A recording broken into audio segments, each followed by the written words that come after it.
kabar semua? Senang sekali saya Rini Ayu Ningtyas dapat menjumpai Anda kembali dalam program kesayangan kita, Dokterku, disiarkan langsung dari studio El Sinta TV dan 95,7 FM Fit Radio Semarang. Seperti biasa, selama 1 jam ke depan, kami akan menyajikan informasi seputar kesehatan Anda dengan tema penting kali ini mengenai deteksi dini kanker payudara dengan modalitasi radiologi. Bagi Anda yang ingin bertanya langsung, silakan di 021 2520 666 atau bisa juga kirim pertanyaan Anda ke email kami di dokterkuelsinta@yahoo.co.id. Dan pemirsa, hari ini kita hadiran untuk pertama kalinya dengan Dr. Tias Pramuka Esperat. Beliau adalah dokter spesialis radiologi dari Rumah Sakit Hermina Bekasi. Kita sapa dulu Dr. Tias yang sudah hadir di samping saya tentunya. Halo dokter, apa kabar? Baik Mbak, makasih Mbak. Oke, alhamdulillah kabarnya baik. Sudah siap dong ya dok ya? Siap, Insya mau apa Allah. nih? Mau ngobrol-ngobrol aja kok.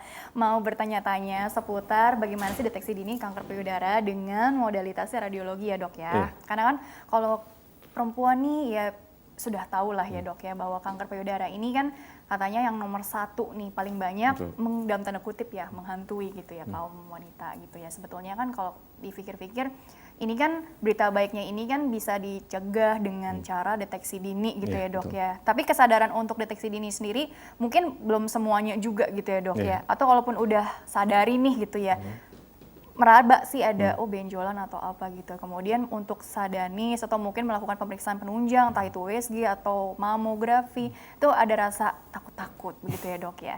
Jadi sebenarnya untuk bicara kanker payudara itu sendiri, ini bagaimana sih menurut pendapat dokter, dan sehingga kita nanti bahasnya seputar deteksi dini dengan modalitasi radiologi tentunya dokter. Ya baik, terima kasih Mbak. Jadi memang kanker payudara ini sangat perlu dikhawatirkan. Ini 1 banding 4 di dunia ini wanita meninggal gara-gara kanker payudara. Termasuk di Indonesia sudah menempati urutan pertama. Dan ini semakin tahun dan perubahan pola hidup dan lain-lain, angka kejadian pun meningkat. Jadi hal ini perlu diperhatikan oleh semuanya. Tidak hanya kaum hawa, akan tapi semuanya. Oleh karena itu sangat penting untuk dilakukan deteksi dini. Jadi apalagi di tengah pandemi gini ya, barangkali ada yang mau melakukan pemeriksaan tapi kok kayaknya nanti deh ditunggu dulu waktunya gitu kan, nunggu situasinya jadi jauh lebih stabil misalkan, atau mungkin ada juga yang takut atau tidak mau memeriksakan sama sekali padahal mungkin sudah ada keluhan atau mungkin tidak ada keluhan juga dokter. Jadi kan makanya pentingnya deteksi dini juga untuk menghindari hal-hal yang tidak kita inginkan. Nah tentunya deteksi dini ini gitu kan penting sekali. Mungkin kalau dilihat dari radiologi ini sendiri gitu ya dok ya, maksudnya ini seperti apa gitu untuk bagian screening di awal gitu katakanlah. Jadi deteksi dini itu ada 2. Yang pertama untuk yang punya gejala awal, dan yang kedua yang tidak bergejala. Nah untuk pemeriksaan radiologi sendiri ini mempunyai kelebihan. Jika pada umumnya ada namanya sadari, itu kan teraba oleh tangan kita. Jari kita tuh sudah 1 cm diameternya ya. Berarti benjolan yang teraba itu bisa jadi lebih dari 1 cm. Sedangkan dengan melakukan pemeriksaan radiologi, kita mendeteksi bisa beberapa bulan lebih awal, yaitu sebelum terabanya lesi tersebut, sebelum teraba benjolan tersebut. Jadi kita lebih awal mendeteksinya dan bisa melakukan pengobatan lebih cepat.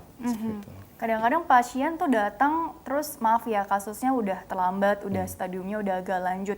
Bukan karena tidak sadari juga ya di awal ya dok ya, tapi bisa aja di awal tuh tidak ada benjolan, tidak ada rasa nyeri gitu ya dok ya, sehingga cuek gitu ya dok ya. Makanya itu tadi pentingnya deteksi dini ini mungkin bagi perempuan-perempuan yang punya faktor resiko yang seperti apa juga ya dok ya. Artinya apakah mungkin mulai usia berapa sih, atau mungkin yang mungkin ada faktor resiko apa gitu, barangkali bagaimana itu dokter? Ya jadi banyak faktor resiko yang meningkatkan kejadian kanker ya. Walaupun kanker itu sendiri tidak bisa ditentukan penyebabnya. Kanker payudara ini sering terjadi pada wanita di atas 30 tahun. Mempunyai faktor risiko seperti kapan mulai menstruasi pertama. Jika kurang dari 12 tahun berarti dia berisiko. Terus kapan dia terakhir menstruasi? Jika di atas 55 tahun dia berisiko. Tidak menyusui, tidak mempunyai anak. Terus melahirkan anak pertama di atas usia 35 tahun, maksudnya anak pertama ya. baru lahir usia 35 tahun, kemudian dia menggunakan hormonal seperti pil KB dalam jangka waktu panjang, kemudian dia merokok, minum alkohol, terus tingkat kolesterolnya tinggi, itu mempengaruhi. Oh jadi memang apa ya kalau dibilang ini keganasan itu sendiri penyebabnya apa kan memang sampai sekarang kan juga tidak bisa dijelaskan secara pasti ini karena X gitu atau apa gitu ya dok. Tapi bisa dibilang tadi multifaktorial kalau dilihat dari faktor resikonya gitu ya. Ya terutama faktor keluarga ya. Jika punya keluarga dekat seperti ya ibu atau kakak punya kanker payudara atau kanker ovarium itu sangat berisiko juga. Oh gitu, kanker payudara, kanker ovarium gitu ya dok ya. Jadi meningkatkan tadi istilahnya kerentanannya gitu ya dok ya. Ditambah lagi mungkin lifestyle-nya mungkin yang tadi seperti dokter sebutkan sebelumnya gitu ya dok ya. Tapi berarti kalau bicara kanker kan pasti kita bicaranya tumor ganas gitu ya dok ya. Sedangkan kalau untuk area payudara kan pada saat mungkin di USG atau di mammo, ditemukan yang jinak juga nih gitu ya dok ya. Bisa aja gitu kan, yang artinya nggak ganas gitu. Nah ini juga perlu ditekankan juga nggak dok di awal supaya kita tuh bisa membedakan yang mana yang jinak, yang mana yang ganas, sehingga arahnya jangan menunda-nunda pemeriksaan juga begitu dokter. Ya, jadi tidak semua benjolan di payudara itu memang bukan kanker ya. Kanker payudara itu hanya 10% dari semua penyakit payudara.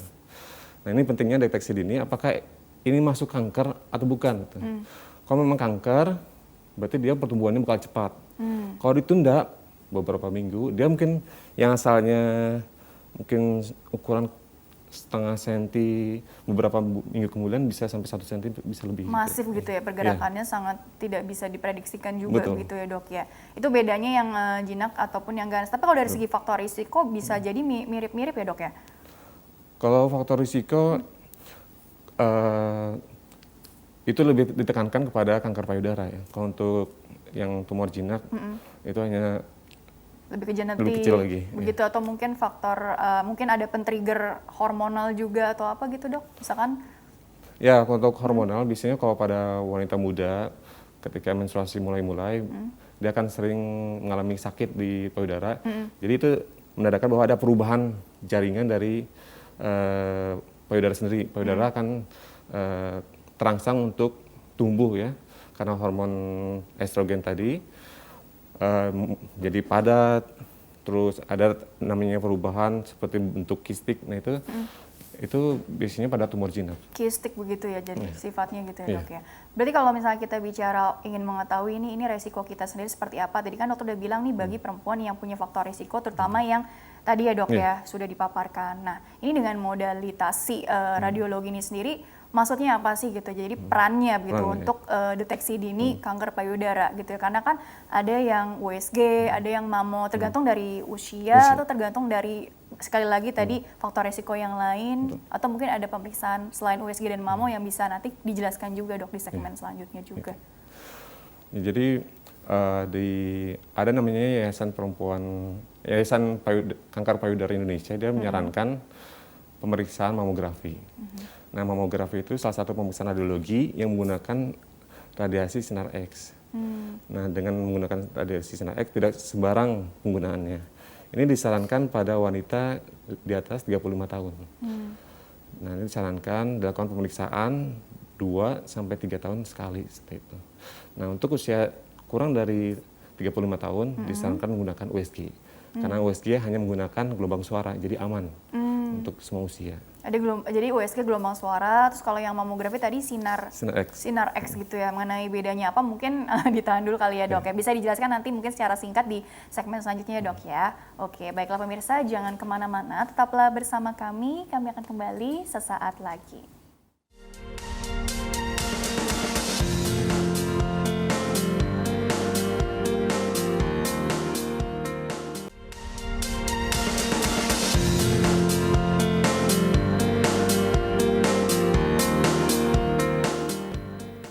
Ya pemirsa, terima kasih Anda masih bersama kami di program Dokterku, masih membahas mengenai deteksi dini kanker payudara dengan modalitasi radiologi bersama dengan Dr. Tias Pramuka Esperat. Beliau adalah dokter spesialis radiologi dari Rumah Sakit Hermina Bekasi. Dr. Tias, dilanjutkan kembali ya dok ya perbincangannya. Jadi penting sekali deteksi dini untuk kita menekan angka kejadian, angka kesakitan, angka kematian. Ini mohon maaf ya, tapi memang seperti itu kenyataannya dok ya.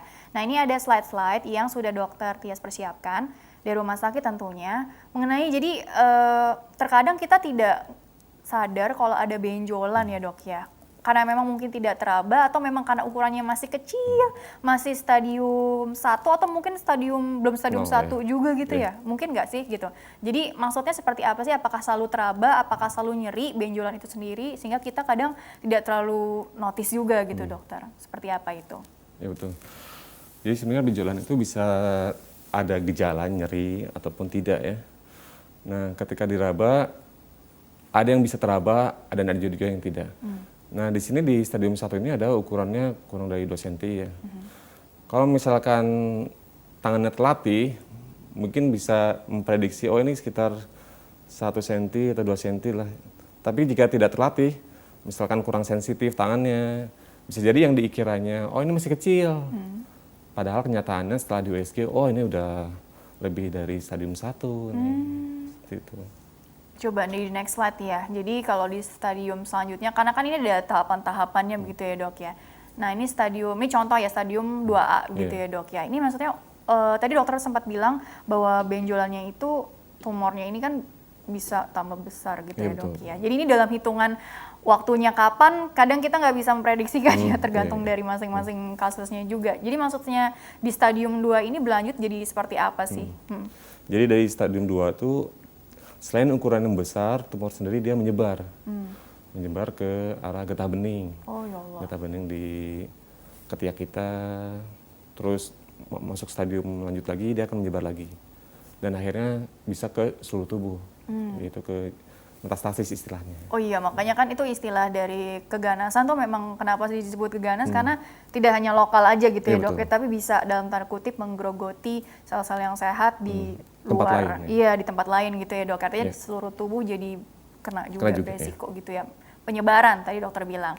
Nah di next, makanya penting pemeriksaan supaya tidak makin berlanjut, ketahuan lebih awal lebih baik. Tapi kalau memang ini ya dok ya, walaupun mungkin tidak diperinci satu-satu, tapi ini gambaran secara ini aja bahwa ini sekarang udah stadium 3B ini contohnya gitu ya dok ya. Sudah meluas. Meluas gitu mungkin parah. Ya. Dan gejala yang nampak tuh biasanya juga dari payudaranya juga udah kelihatan ya dok ya, perubahan. Ya kan kita udah tahu lah ya contoh-contoh yang sempat dibahas juga tuh. Ya ada kulitnya menebal, seperti kulit jeruk, bisa juga borok, atau dari putingnya keluar nanah atau cairan putih gitu seperti itu. Nah ini yang di stadium 4 berarti yang udah yang paling apa ya, paling masifnya ini. Ya paling lanjut itu. Paling lanjut begitu ya, itu sampai dari ujung kepala sampai ujung kaki. Artinya beresiko ke organ-organ lain gitu dok ya. Penyebarannya ini gitu ya dok ya. Oke, coba di next slide. Nah ini gambaran dari USG atau dari apa dokter? Ini dari USG. Dari USG gitu kan. Jadi maksudnya apa? Kan kalau aku kan orang awam gitu tidak bisa apa ya memahami ini maksudnya apa sih, kelihatannya ini normal atau tidak normal atau bagaimana dok? Ini tidak normal ya. Tidak normal. Nah kita lihat di sini tuh ada ekogenitas kalau istilah USG-nya itu. Ekogenitas yang berbeda di ekogenitas yang lain. Ekogenitas yang lain yang itu sedikit putih itu tuh merupakan jaringan normal ya. Terus ada ekogenitas atau bayangan yang hitam itu tanda-tanda dari kanker itu sendiri. Batasnya itu tidak tegas, terus bentuknya tidak rapi. Ada yang misalkan apa spike itu runcing-runcing seperti itu terus berbayang. Nah itu tanda-tanda dari kanker itu sendiri. Nah, jadi itu pada khas. intinya kalau yang normal tuh putih gitu ya? Iya normal tuh hampir homogen. Oh sama gitu ya? Iya. Tapi kalau ini seperti ada yang beda nih kok beda jadi agak lebih gelap di area yang itu ya dok ya. Terus ya kurang lebih seperti itulah gitu. Ini tapi ketahuan nggak dok? Ini udah stadium berapanya gitu dok kalau dari USG aja? Kalau dari USG kita hanya melihat penyebaran ke ketiak ya. Kalau untuk melihat apakah stadium 4 perlu pemeriksaan radiologi yang lain seperti ronsen, kita lihat ke dadanya atau kita lihat pemeriksaan nuklir seperti PET scan untuk melihat penyebaran ke atau ujung kepala hingga ujung kaki. Oke, jadi tapi pada intinya ini untuk yang USG itu biasa diperuntukkan untuk diperuntukkan berarti yang usia berapa dok? 35 ke bawah tadi ya dok ya? Kalau untuk USG bisa semua usia, terutama di bawah 35 tahun. Terutama di bawah 35 tahun, karena kondisi payudaranya sendiri masih apa? masih padat Ya, atau masih kan usia reproduksi, jadi khawatirnya jika terdapat terkena radiasi, dia berisiko untuk tumbuh jaringan abnormal seperti itu. Tapi kan untuk USG sendiri kan aman kan, Aman, insya ya. Allah gitu ya dok ya. Karena kan ini kan gelombang apa dok tadi dok? Gelombang suara, ya. Gelombang suara gitu ya. Oke, coba next slide. Gambar selanjutnya. Nah ini apa? Kalau Doppler ini biasanya untuk? Nah ini USG juga, tapi dia menggunakan pemeriksaan Doppler. Dalam artian dia menganalisis adanya pergerakan pembuluh darah. Di kanker sendiri dia terdapat banyak pembuluh darah daripada jaringan yang normal ya. Jadi terdapat gambaran merah dan biru itu tanda-tanda adanya pembuluh darah baru pada kanker. Ini maksudnya USG-nya sendiri lebih canggih gitu dok, ada dilihat pembuluh darahnya segala, Doppler gitu. Jadi kan apa mungkin alatnya beda-beda kan, kita nggak tahu, mungkin teknologinya makin kesini makin canggih sehingga kan untuk lebih tahu mana yang lebih efektif, lebih menghasilkan apa ya, sesuatu yang akurat gitu, sehingga kan mungkin sekali pemeriksaan udah dapat semua, kebaca semua. Itu bagaimana dok evaluasinya dok? Evaluasinya jadi, nah sekarang tuh ya alat memang udah canggih ya. Sekarang rata-rata di rumah sakit mempunyai USG seperti tadi, ada Dopplernya sendiri. Oke. Jadi udah standar lah ya, istilahnya seperti itu ya. Ini ada lagi nggak sih slide selanjutnya? Tapi mungkin sambil menunggu, ya ada gambar tentang mamografi atau mungkin tadi dokter sempat bilang juga ada CT scan juga ya dok ya? PET CT. Oh, PET CT itu yang PET nuklir scan. ya? Iya, nuklir. Oh gitu. Tapi sebenarnya kalau untuk bedanya USG dengan mamografi itu sendiri juga apa sih gitu? Karena kan tadi dari segi faktor usia tadi jelas berbeda. Tapi kalau untuk yang mana yang lebih akurat, atau mungkin bukan dilihat dari mana yang akurat atau enggak ya dok ya, tapi lebih ke mana yang diperlukan kali ya dengan alat yang apa. Nah ini mamografi, ini bagaimana? Ini hasil dari pemeriksaan mamografi dok? Ya di sini mamografi itu menggunakan sinar X yang rendah, jadi aman, relatif aman ya. Nah ini kita bisa melihat densitas. Nah di sini ada suatu benjolan dengan densitas lebih. Dia gambarannya putih, terus ini ada runcing-runcing seperti itu. Oh runcing-runcing yang tadi dokter bilang tuh maksudnya itu. Runcing, terus batasnya tidak tegas. Nah, ini khas sekali untuk kanker payudara. Next slide, ada lagi nggak? Ini gambaran, oke, mungkin chit-chat dulu aja kali ya. Nah sebenarnya kan kalau untuk USG kan jelas ya pakai apa sih, gel kayak gitu ya dok ya. Sedangkan mamografi ini sendiri, tadi kan mungkin ada kriteria usia tertentu juga ya. Karena mungkin kalau yang di bawah usia 35 tahun tapi di mamografi itu juga bagaimana sih dok pertimbangannya gitu kan. Karena mungkin dari segi apa yang ingin dicapai atau mungkin apa dari segi kasusnya juga, nah kita kan nggak paham nih dokter, seperti apa bedanya begitu. Jadi untuk mamografi itu disarankan di atas usia 35 tahun ya. Tapi jika memang punya benjolan dan terabat, terus di USG ternyata ada, memang baiknya dilakukan mamografi sendiri. Jadi USG dan mamografi akan memberikan informasi yang lebih, jadi bisa memberikan diagnosis yang lebih tepat seperti itu.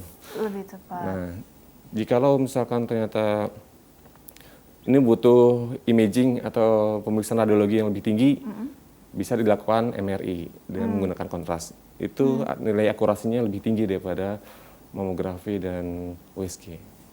Kalau yang misalnya memang ternyata dicurigai adanya tadi, misalkan ini tumor ganas gitu, itu biasanya kan ada istilah biopsi atau apa gitu. Nah itu biasanya mengarahkan nih dari dokter mana nih? Karena kan intinya dari pemeriksaan radiologi hasilnya seperti ini. Terus langkah selanjutnya biasanya kita kembalikan ke dokter mungkin bedahnya, atau jadi dalam satu tim juga siapa aja yang terlibat gitu kan, kita juga supaya dapat gambaran nih kira-kira bagaimana dok? Untuk penanganan kanker itu sendiri kita sebenarnya bekerja sama dengan disiplin yang lain seperti bedah onkologi, patologi anatomi, onkologi radiasi. Nah, ketika ada suatu benjolan, ini kira-kira mengarah ke keganasan ya, tapi belum pasti ganas. Ya kita sarankan untuk dilakukan biopsi. Nah, biopsi sendiri bisa dilakukan terbuka pada saat operasi atau sebelum operasi, yaitu dengan menggunakan jarum ataukah menggunakan core biopsi, jarum yang ditembak seperti itu. Nah, ini bisa kita kerjakan juga yang untuk biopsi dipandu dengan USG atau dipandu dengan mamografi ataupun bahkan dipandu dengan MRI. Oh begitu ya dok ya. Jadi bisa artinya artinya gini ya, real time pada saat itu kemudian atau mungkin perlu didiskusikan dulu lagi untuk bagaimana kelanjutannya ya. Berarti seperti itu untuk dilihat sampelnya ini sendiri gitu ya dok ya. Oh, kemudian nanti penanganannya tergantung dari hasil diskusi dengan timnya juga tentunya dok ya. Oke, baiklah. Coba disapa dulu sebentar penelponnya, baru nanti kita masuk pertanyaan email dulu ya dok ya. Baik, halo, dengan siapa, di mana? Silakan. Iya, selamat pagi. Iya, Pagi. dengan siapa mbak atau ibu, di mana? Ya, aku Ibu Nila Kamila nih dari Bogor. Iya, usianya berapa bu? Aku usia 36 tahun. Iya, silakan pertanyaannya langsung saja kalau begitu ya. Jadi gini dok, aku kan udah di diagnosa ini ya, Filipidus mamae. Jadi itu kan payudara aku makin lama makin kayak yang hitam banget gitu setengah dan makin keras gitu. Ya, aku jadwal operasi tanggal 1. Maksudku ada gak sih obat buat mengurangi nyerinya atau apa gitu? Obat untuk mengurangi nyeri. Iya, karena kan waktu aku masuk UGD kan aku dikasih obat anti nyeri aja ya. Tapi kan kesininya dia kan makin ngeras gitu, makin mengeras dan makin hitam. Malah lebih keungu-unguan gitu. Jadi kayak dia seperti ada matanya gitu loh. Ini sebelah mana ya bu, kanan atau kiri? Kiri. Kiri. Oh, dokter ada yang ditanyakan dulu nggak kepada Bu Nila sebelum mungkin memberikan saran atau tanggapan? Silakan dok. Tidak ada. Oke, mungkin bisa langsung memberikan tanggapan ya mengenai sebenarnya tadi pertanyaannya sih untuk mengurangi nyerinya ya atau anti nyerinya di saat seperti ini begitu ya dok ya. Kurang lebih tanggapannya seperti apa atau sarannya juga bagaimana gitu, silakan dokter. Ya baik Ibu, terima kasih pertanyaannya. Bu Nila, jadi anti nyeri itu berbagai macam ya Bu ya.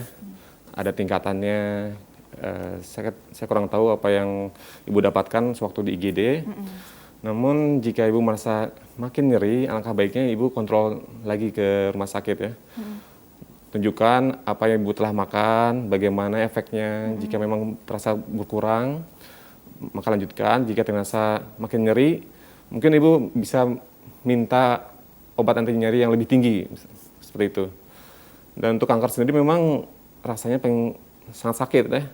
Tidak bisa, untuk beberapa orang tidak bisa diobati oleh anti nyeri yang biasa seperti itu. Oke, jadi dinaikkan lagi tingkatannya. Ya, tingkatannya. Tapi mungkin untuk lebih detailnya lagi harus konsultasi ke dokter yang memang waktu itu menanganinya Betul, ya dok betul. ya, ke rumah sakit yang waktu itu gitu ya, supaya ini follow up-nya bagaimana dan apa ya, tidak yang apa sih mencoba-coba beli sendiri atau Betul, apa gitu. betul. Jadi perlu Itu berbahaya ya. dikonsultasikan dulu ya dok ya. Oke, baik. Disapa dulu lagi nih penelpon selanjutnya. Halo, dengan siapa, di mana? Silakan. Iya, saya dengan Amanda. Amanda, usianya berapa Amanda, Ibu Amanda? 28 tahun. Oke, silakan, ingin bertanya apa? Dari Tangsel ya. Iya, saya mau menanyakan dok, waktu itu kan saya terdapat benjolan di ketiak saya. Penjualan Nah, gitu ya. kemudian saya melakukan biopsi dan setelah diteliti ternyata PAM. Paham. Nah, sebelumnya itu saya sudah melakukan USG di sekitar payudara. Nah, terdapat USG-nya itu ada benjolan, tetapi jika diraba itu nggak ada. Saya sudah ke dokternya itu, saya minta ke untuk di MRI, cuman karena saya sedang isi di saat saya operasi, ternyata saya positif hamil. Oh, Nah, dokternya itu mengatakan jika memang tidak terabah di daerah sekitar payudara, tidak masalah karena bingung untuk dioperasinya di bagian mana dioperasi. Nah, itu bagaimana dok sebaiknya? oke. Mungkin second opinion barangkali. Maaf, Ibu hamil, usia kehamilannya berapa minggu ya? Berapa bulan? Jadi saya waktu itu operasi tanggal 6 Oktober, kemudian pas saya cek positif itu tanggal 15 Oktober. 2020 Nah. nih, ya kan? Iya, baru kemarin.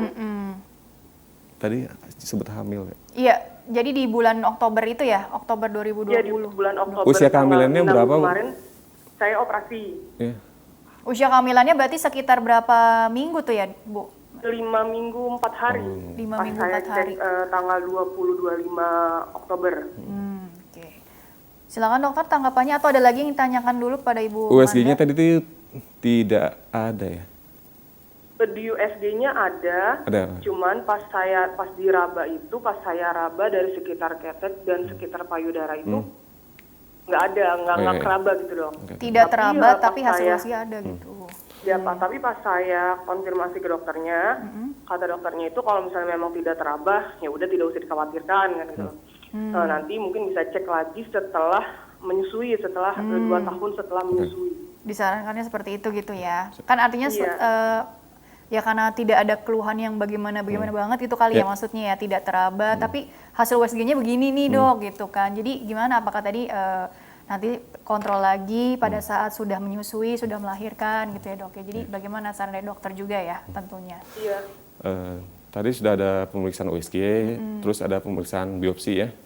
Nah, untuk biopsi sendiri ini akurasinya lebih tinggi daripada USG. Hampir dikatakan 100% Bu ya. Kalau sudah dinyatakan, oh ini FAM itu berarti tumor jinak. Jadi Ibu tidak usah khawatir ya. Selama tidak mengganggu Ibu, memang betul apa kata dokter itu tidak apa-apa. Kayak gitu. Oke, jadi memang intinya nanti mungkin periksa lagi pada saat sudah tadi ya melahirkan, melahirkan. menyusui tadi begitu ya dok ya. Oke, kurang lebih seperti itu. Tapi untuk sejauh ini tidak ada keluhan, berarti tidak perlu apa ya istilahnya terlalu dipikirkan Iya, betul. begitu ya dok ya. Oke, kurang lebih seperti itu ya Bu Manda ya. Insya Allah jawabannya tadi membantu ya. Baik, kalau begitu dokter kita masuk ke pertanyaan dari email dulu ya dok ya. Ini karena ada 2 pertanyaan yang bisa dokter beri tanggapan satu persatu. Bagi pemirsa yang ingin bertanya via email kali ini silahkan kirim saja pertanyaan ke email kami di dokterkuelsinta@yahoo.co.id. Format lengkapnya 2 ini, nama, usia Anda atau usia kerabat yang ditanyakan serta tempat tinggalnya ya. Baik, ini pertanyaan dari Hadijah. Hadijah bertanya seperti ini dokter. Dok, untuk perempuan usia 30 tahun apakah boleh dimamografi? Dan apa efek sampingnya? Efek samping ya dok ya. Karena saya ada benjolan keras di payudara yang tidak bergerak. Benjolan tersebut bisa saya raba tapi tidak sakit. Sebelumnya saya sudah pernah di USG payudara, tapi menurut dokter tidak terdeteksi dengan jelas benjolan tersebut dengan alat USG. Ada cara lain tidak dok untuk pemeriksaan payudara di usia muda selain mamografi? Terima kasih.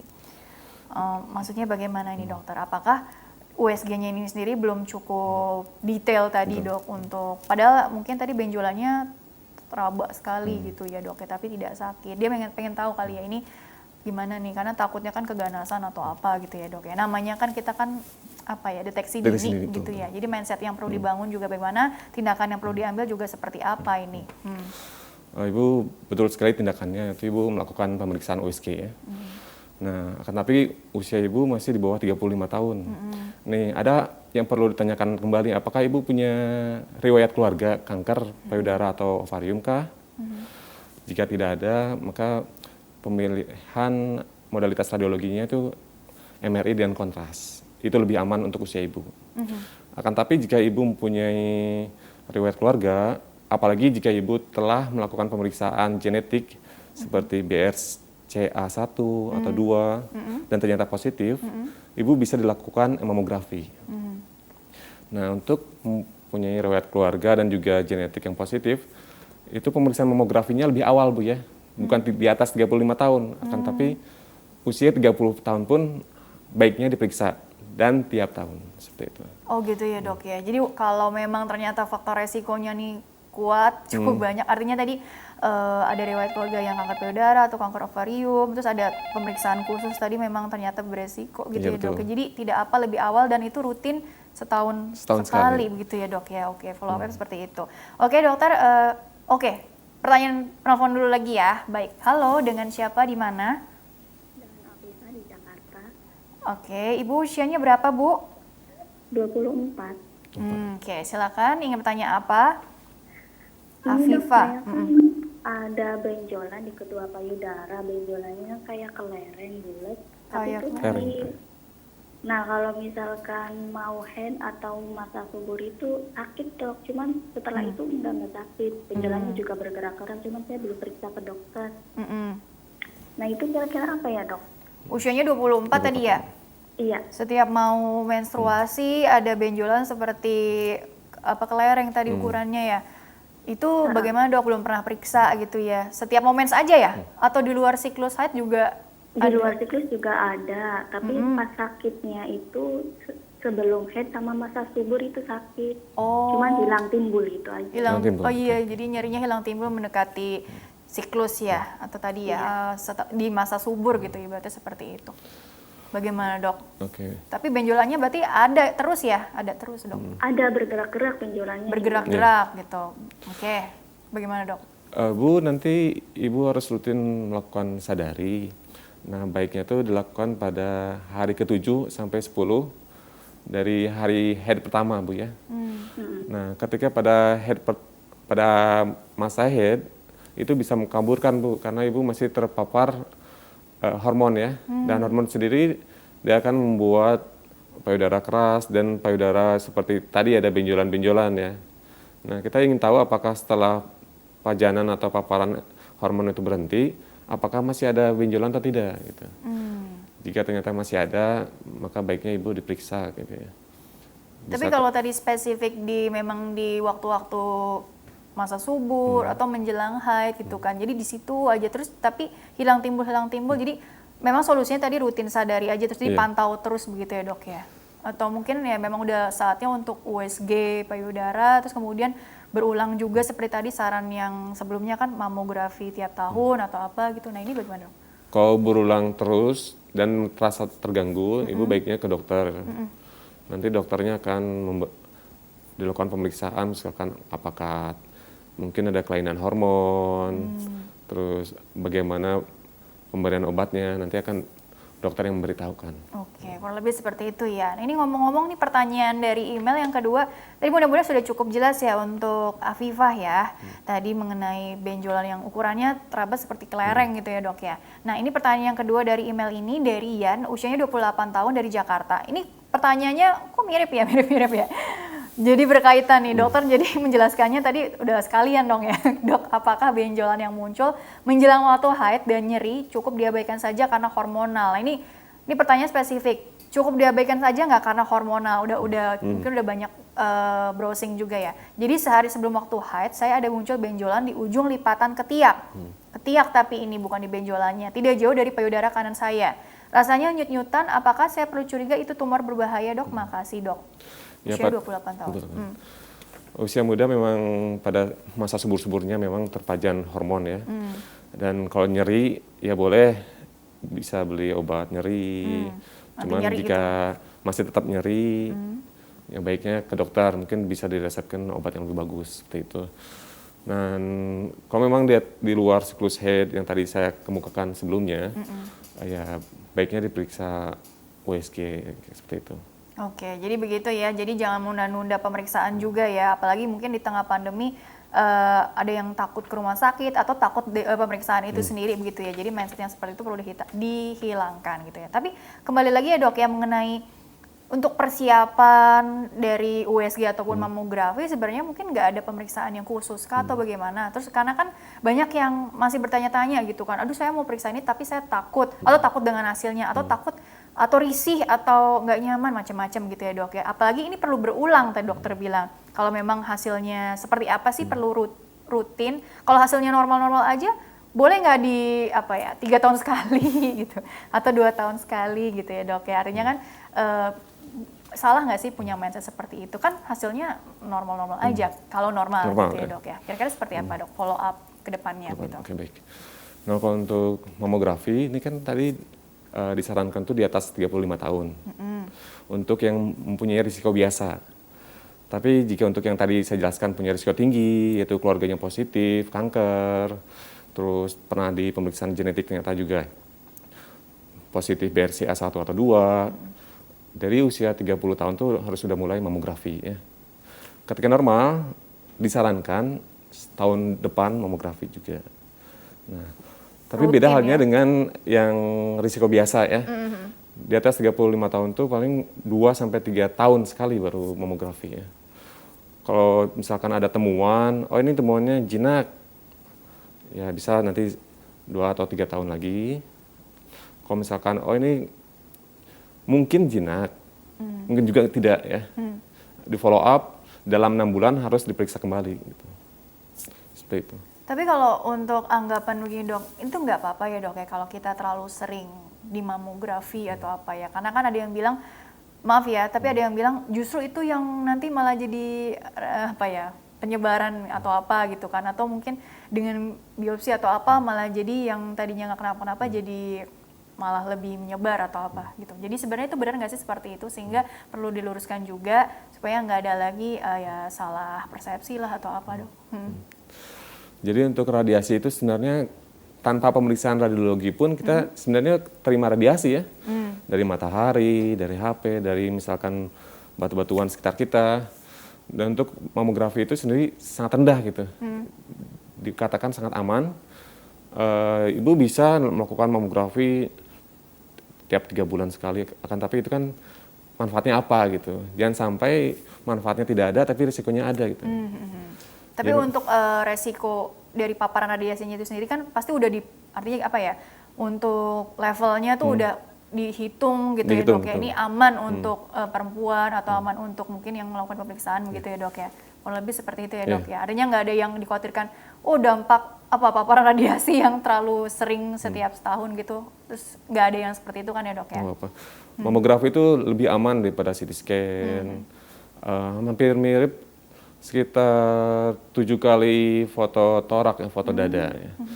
Mamografi itu sama dengan radiasi alam selama 7 minggu. Jadi sangat rendah sekali Bu ya. Jadi rendah jadi gitu aman ya. Aman. Oke, baik dokter, kita jeda dulu sebentar.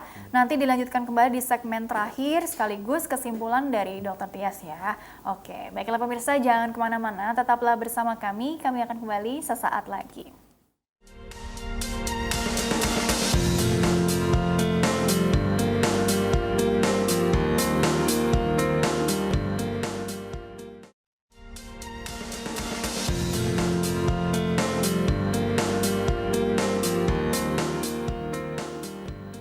Ya pemirsa, terima kasih Anda masih bersama kami di program Dokterku. Masih bersama dengan Dr. Tias Pramuka Esperat.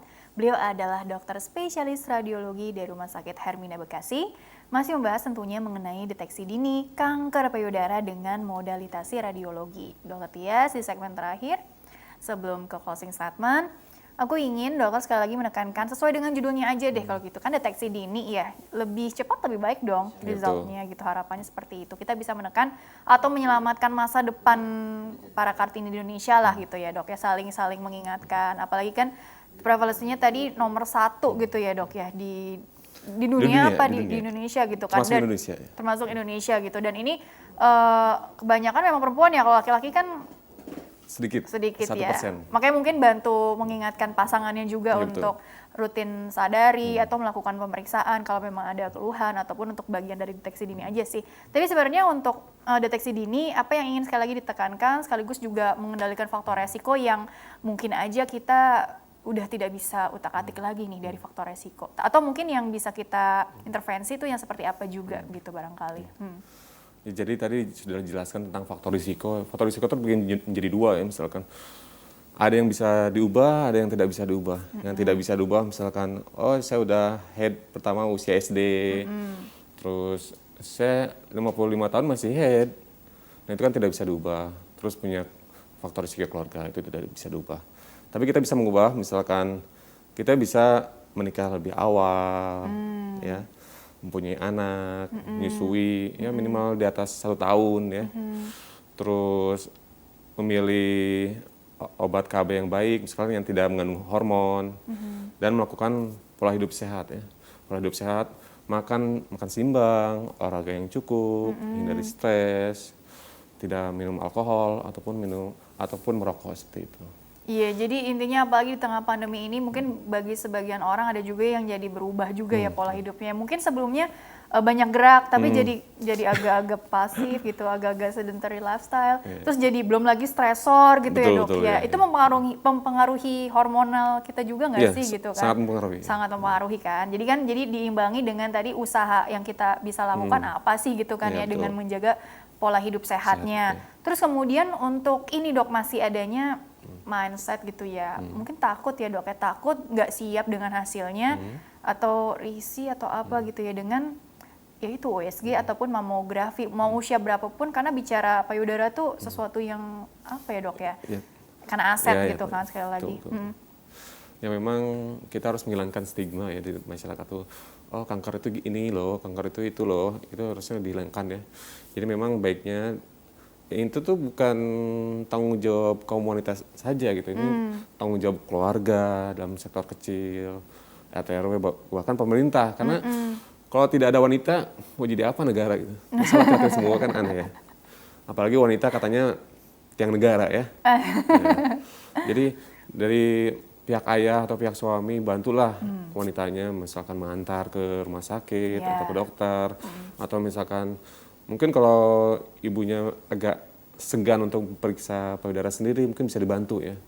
Tiap bulan bisa melakukan pemeriksaan payudara sendiri, atau misalkan jika dekat dengan fasilitas kesehatan, bisa ke dokter diperiksa. Rekomendasinya tiap 6 bulan atau 1 tahun, atau ada alat radiologi di sekitar kita, bisa dilakukan pemeriksaan radiologi ya, sehingga yang sebelum benjolannya teraba bisa kita deteksi lebih awal seperti itu.